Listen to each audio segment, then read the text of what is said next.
ልጁ የተደፈረችበት አባት የግለሰቡን ብልት ቆረጠ።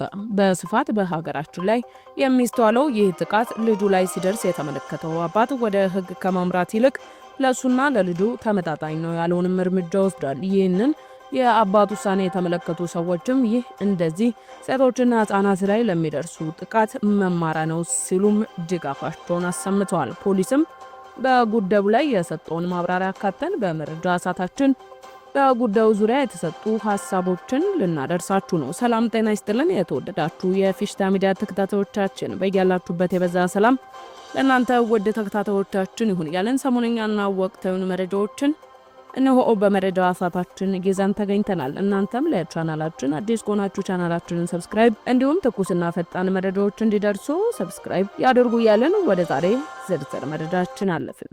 ወደ ዛሬ ዝርዝር መረጃችን ስናልፍ በስፋት በሀገራችን ላይ የሚስተዋለው ይህ ጥቃት ለሌሎች ማስተማሪያና ተመጣጣኝ ቅጣት ሲወሰድ አይስተዋልም። የዚህ ጥቃት ሰለባ የሆኑት ከጥቃቱ በላይ ጥቃቱን የፈጸሙባቸው ሰዎች ታጣቂዎቹ ከጉዳታቸው ሳያገግሙ በነጻነት ወጥተው ሌላ ስጋት ሆነውባቸው ከነ ጥቃታቸው ቤት ገብተው እየቀሩም ብዙ ናቸው። በቅርብ እንኳን የምናስታውሳት ፌበን በዛ ለጋ ዕድሜዋ ከአቅሟ በላይ ማዕት ተሸክማ የመኖር መብቷን ተነፍጋ ሕይወቷን አታ እናት የልጇን በደል አደባባይ አውጥታ ብትሞግት የተሰጣት ፍርድ ብዙዎችን ያሳዘነ እንደነበርም አይዘነጋም። ፌበንን አነሳናት እንጂ በሶሻል ሚዲያው የዚህ ጥቃት ሰለባ የሆኑት ጥቂት የማይባሉትንም እናስታውሳለን። ከሰው አፍ ላለመግባትና ሰው ምን ይለኛል በሚል እቤትም ውስጥ የቀሩና ከነ ህመማቸው የተተዉ በአባት በወንድም በቅርብ ሰዎቻቸው የተጠቁ እቤትም ይቁጠራቸው። ይህንን አነሳን እንጂ በልጃቸው ጥቃት የተበሳጩ አባት ግን ለኔና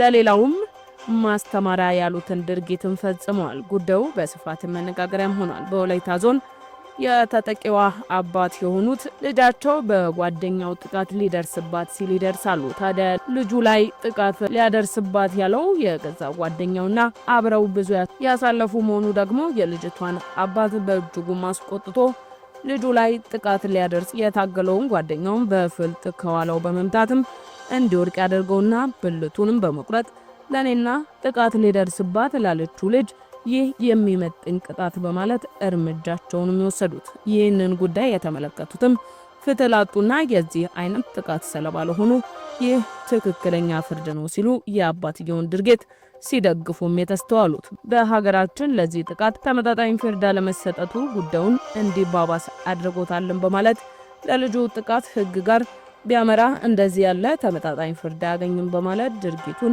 እየደገፉትም ያሉት። ከዚህም ጋር አያይዘውም በሴቶችና ሕፃናት ላይ ለሚደርሱ ጥቃቶች እንደዚህ ያሉ ተመጣጣኝ ፍርዶችን ቢሰጡ ቀጣይ ትውልድ ከዚህ ስጋት የጸዳም ይሆናል በማለት እንደዚህ አይነት ድርጊት የሚፈጽሙ አካላትም ከድርጊታቸው እንዲቆጠቡ ይሆናል ሲሉ ያለፉ ጥቃቶች የተወሰዱት እርምጃዎች ናቸው ጉዳዩ እንዲባባስ ያደረጉትን በማለት ይህ አባት የሰራው ተግባር መማሪያ ነው ሲሉም የገለጹት። ታዲያ አባት ይህንን ካደረጉም በኋላ ፖሊስ በቁጥጥር ስር መዋላቸውን ተሰምቷል።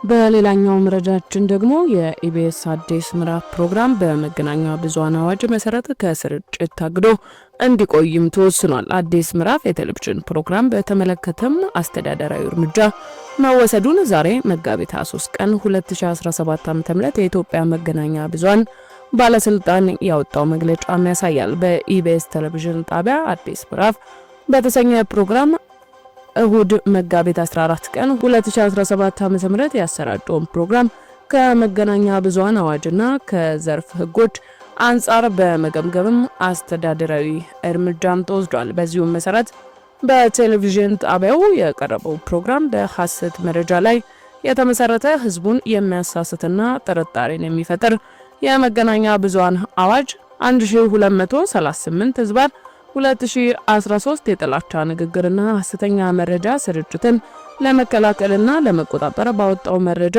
1185 ህዝባር 2012 እንዲሁም የጋዜጠኝነትን ሙያ ስነ ምግባር መደበኛ የጋዜጠኝነትን አሰራርን የሚጥስ የፓር ጆርናሊዝም አሰራርን የተከተለ ሆኖም ተገኝቷል። ጣቢያውም በፕሮግራሙ ዙሪያ ተጠያቂ ባለስልጣኑ በሰጠው ምላሽም ያሰራጨው ፕሮግራም ሐሰተኛ መሆኑንና ስህተት መፈጸሙንም ገልጿል።